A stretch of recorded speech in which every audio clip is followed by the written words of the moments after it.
Bərdə rayon Əlyanlı kəndində həyət evi satışa çıxarılır. Evin həyətyanı sahəsi 12 sotdan ibarətdir. İşıq, qaz, su, internet daimidir. Evin sənədləri kupçadır. Ev satış qiyməti 53 min manat təşkil edir. Əlavə olaraq nəzərinizə çatdırırıq ki, evlərin, obyektlərin, torpaqların alqısı-satqısı və kirayəsi ilə bağlı Gülərüz kollektivi, peşəkar komandası və ixtisaslı mütəxəssislərdən ibarət Bərdə Brend əmlaka müraciət edə bilərsiniz.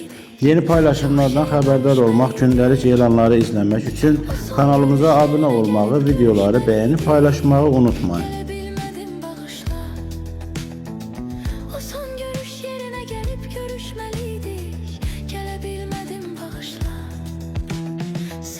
Hiç ne yoktu azizim, başa düştüm.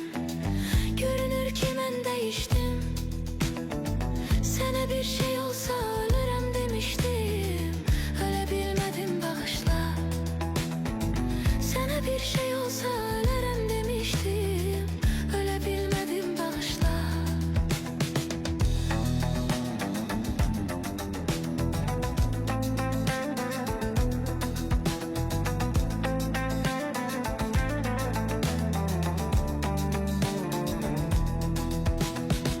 Çeken o qəmləri bir tutma qəminlə. Ne olar bir məni dinlə. O elə şeydi ki sevgilim səninlə. Böyle bilmədim, bağışla. O elə şeydi ki sevgilim səninlə.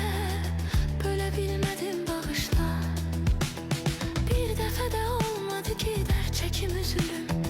Sən güləndə qara gözlüm. Bu dəfə soldu ümid bağı gül üzlüm. Gülə bilmədim, bağışla. Bu dəfə soldu ümid bağı gül üzlüm. Gülə bilmədim, bağışla.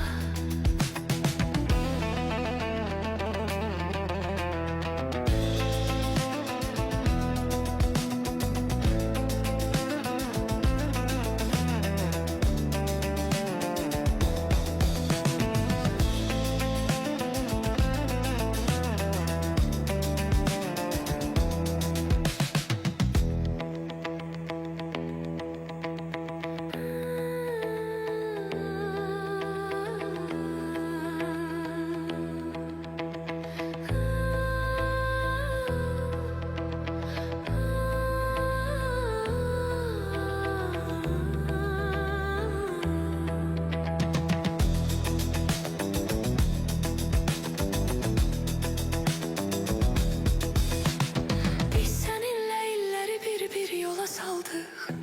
Hayatın lezzetini